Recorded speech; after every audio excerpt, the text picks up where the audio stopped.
E aí pessoal, aqui é o professor Flávio Coutinho e nesse vídeo eu quero mostrar para vocês um recurso recente da linguagem JavaScript muito interessante que chama Destructuring. Se a gente for fazer uma tradução seria desestruturação, mas eu acho que eu prefiro chamar de desmontagem. A ideia é que a gente pode desmontar objetos e vetores. Vamos ver o que é isso.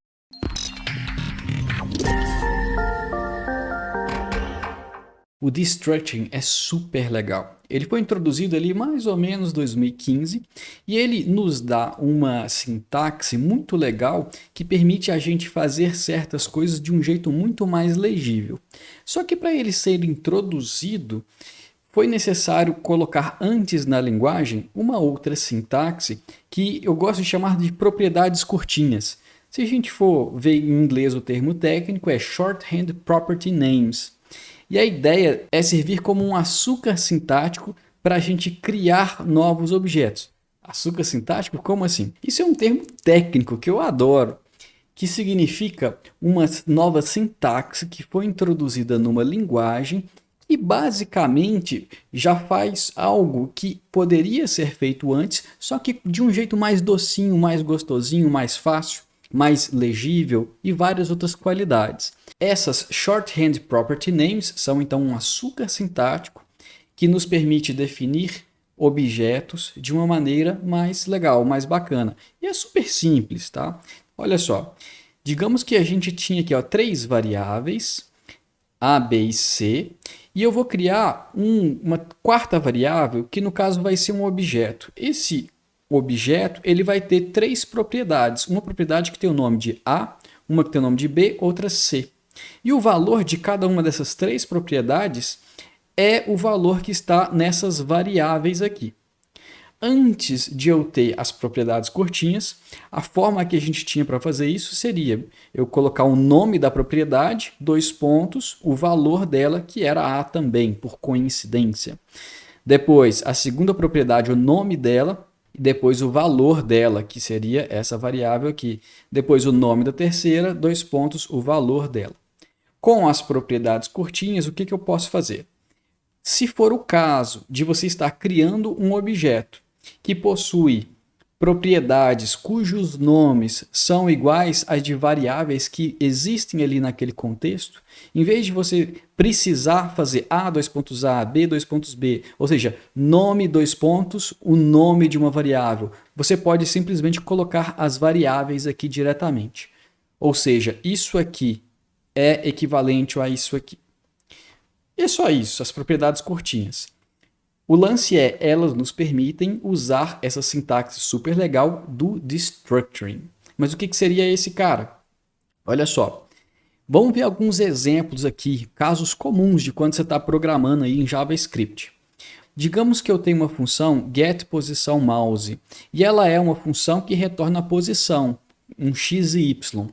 O JavaScript e várias outras linguagens não permitem a gente retornar mais de um elemento, mais de um valor de uma função. Então, o que a gente normalmente faz no JavaScript? A gente não retorna dois valores, a gente retorna apenas um valor, que é um objeto. E esse objeto possui as variáveis x e y. Então, quando eu for utilizar ou invocar essa função e utilizar o que ela retornou, bom, ela retornou um objeto, que aqui eu dei o nome de posição, e aí eu consigo colocar esse objeto.x, objeto.y. Tudo bem, nada de novo aqui. Mas esse é um caso que o Destructuring vai ajudar a gente e a gente já vai ver como. Uma outra situação muito comum quando a gente está programando em JavaScript é a gente ter funções, normalmente de bibliotecas que a gente importa e tal, e algumas funções dessas bibliotecas costumam aceitar um parâmetro de opções que vai ter ali alguma configuração de como que essa função deve funcionar, como que ela deve executar o trabalho dela. Dentro dessa função, você vai verificar os valores, as propriedades desse objeto posição, o que foi passado para ela. Esse é o jeito tradicional que a gente faz e tal. Mas, de novo, esse é um segundo exemplo em que o Destructuring vai ser muito legal. Se você tiver um objeto de opções, e aí ele tem aqui no caso três propriedades, você passa ele como parâmetro. Show! Como que o destructuring pode ajudar a gente nesses dois casos?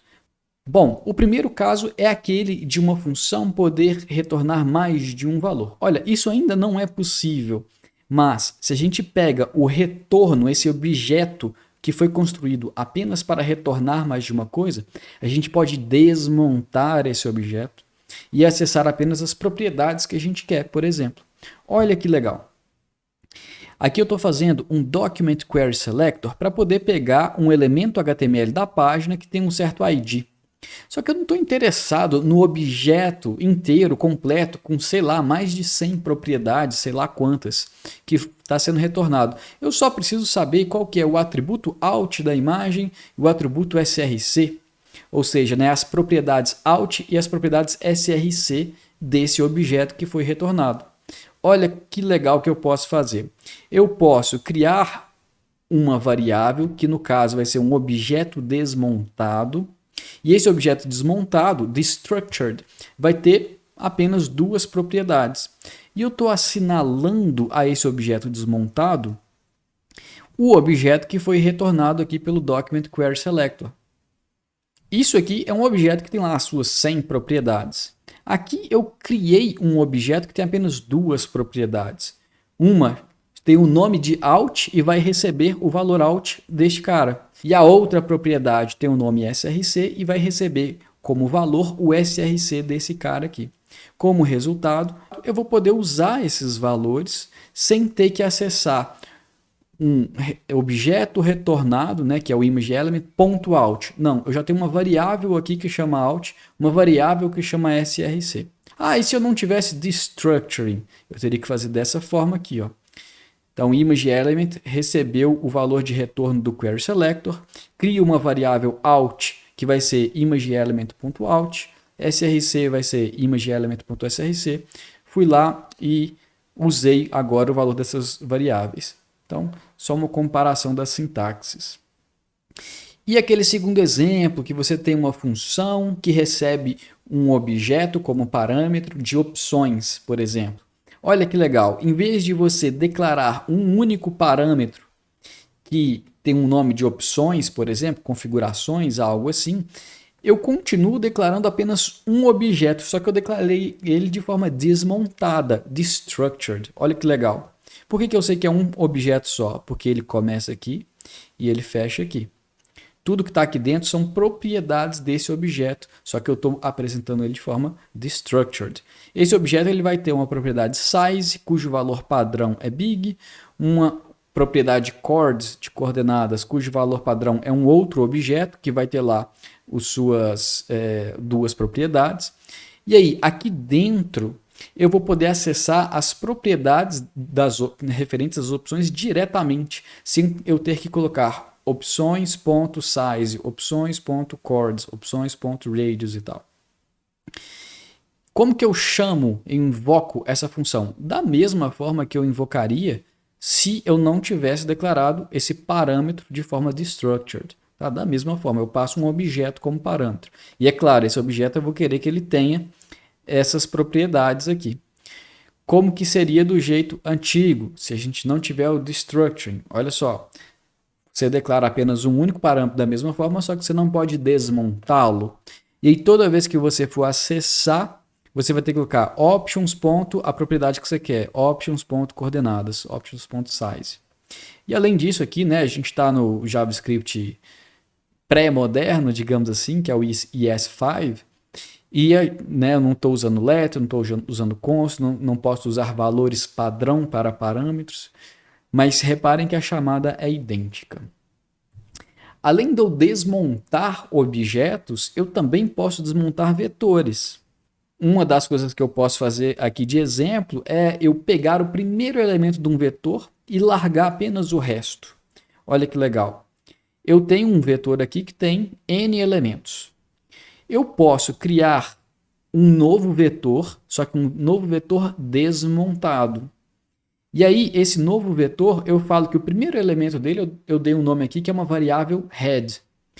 E eu usei um operador que chama spread, que também é recente, para eu poder criar uma outra variável que vai ser a cauda desse vetor, ou o restante do vetor. Então, ao final dessa linha, eu vou ter duas variáveis novas criadas. Uma chama head, a outra tail. Head vai ser 1. E o tail vai ser um vetor 2, 3, 4. Ou seja, eu decapitei o vetor, eu arranquei a cabeça dele. Uma outra coisa super legal que a gente também pode fazer com a desmontagem de vetores é naquele caso quando a gente tem duas variáveis e a gente quer fazer o swap, trocar o valor delas, né? A primeira passa a ter o valor da segunda e a segunda passa a ter o valor da primeira. Tipicamente, para a gente fazer isso, a gente precisa de 3 linhas de código, inclusive criar uma variável temporária. Só que com o destructuring de vetores, olha que legal que a gente pode fazer. Eu posso chegar aqui do lado esquerdo dessa atribuição e apresentar um vetor desmontado que contém 2 valores. E eu vou assinalar a esse cara um outro vetor que vai possuir os valores, só que na ordem contrária. Então eu consigo fazer esse swap de valores com apenas uma linha. Isso é magnífico. Só para a gente concretizar, vamos ver um exemplinho aqui de código. A gente tem aqui uma mini aplicação em que permite você colocar aqui uma quantidade, um preço, e ela vai lá e calcula o total, fazendo a multiplicação desses dois. Mega simples. O que a gente vai fazer? Vamos dar uma olhadinha no JavaScript para a gente ver como que a gente poderia utilizar o destructuring aqui no nosso caso. Então vamos lá, olha só. Essa aplicação é ela faz um query selector all para poder pegar tanto a quantidade quanto o preço, que são os dois primeiros inputs. Depois ela faz um outro query selector para poder pegar esse elemento referente ao total. E aí ela itera em todos os dois campos, colocando um evento de input ou de change, né, que são parecidos, fazendo com que sempre que um desses dois primeiros inputs for alterado, a gente vai calcular qual que é o novo total. E aí a gente pega e atualiza o valor que está digitado no input de total, que é o terceiro. Como que a gente poderia usar o destructuring aqui? Bom, a gente pode utilizar aqui no query selector all, por exemplo. Então, em vez de eu colocar campos aqui, eu poderia fazer o seguinte, ó, eu vou colocar o quantidade element e o preço element. Legal, então agora eu consigo separar esses três. E aí eu poderia, inclusive, colocar o total aqui, ó. Total element, que é esse aqui de baixo. Só que aí, em vez de eu fazer um query selector separado para ele, eu vou fazer aqui.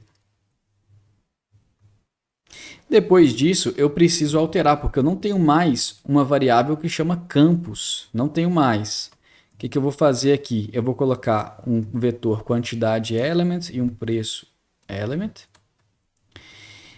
Então, aqui também eu vou ter que alterar. Campus 0 vai ser o quantidade element. O campus 1 vai ser o preço element.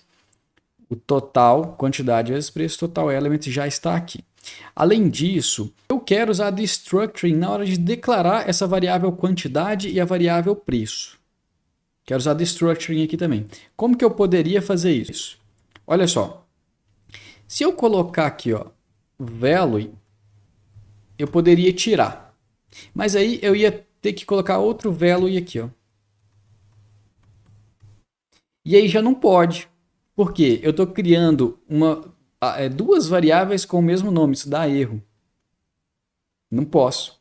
Então, o que eu faço? Uma coisa do destructuring também, que é o seguinte. Ele permite a gente desmontar o objeto e aí para cada propriedade a gente pode atribuir um novo nome. Então, eu posso colocar value. O novo nome desse value do quantidade element vai se chamar quantidade. O novo nome do value do preço vai se chamar preço. E aí, aqui eu tenho, né, uma variável quantidade e uma variável preço, assim como eu tinha antes. Se a gente testar, a gente vai ver que está tudo em ordem. Então, mais uma vez, vamos ler isso aqui novamente. Como é que a gente faz a leitura disso? Eu estou criando aqui, no final das contas, uma única variável nessa linha aqui, ó, uma única variável. Qual que é o nome dessa variável? Quantidade. E essa variável, eu estou atribuindo um valor para ela. Esse valor seria simplesmente o quantidade element. Só que como eu estou desmontando o quantidade element, eu estou desmontando ele e pegando o value dele. Da mesma forma, nessa linha aqui, eu estou criando uma única variável, que é a variável preço. Só que eu estou atribuindo como valor dela, dessa expressão de um objeto desmontado aqui, o valor dele vai ser o preço element, que é um objeto cheio de propriedades, só que eu estou interessado apenas na propriedade value dele, e eu estou renomeando ela para preço. Então, o nome das variáveis que eu estou criando é quantidade na primeira linha e preço na segunda. E é isso aí, gente. Se vocês conseguiram entender essa sintaxe aqui, eu tenho certeza que vocês vão usar ela bastante e vocês vão entender como que isso aqui funciona quando vocês verem o destructuring sendo usado no código de outras pessoas. E é isso aí, pessoal. Eu espero que vocês tenham gostado. Se vocês tiverem dúvidas, vocês podem mandar aqui nos comentários que eu respondo. Curtam o vídeo, se inscrevam no canal se você ainda não for inscrito. Um abração para todos e até a próxima.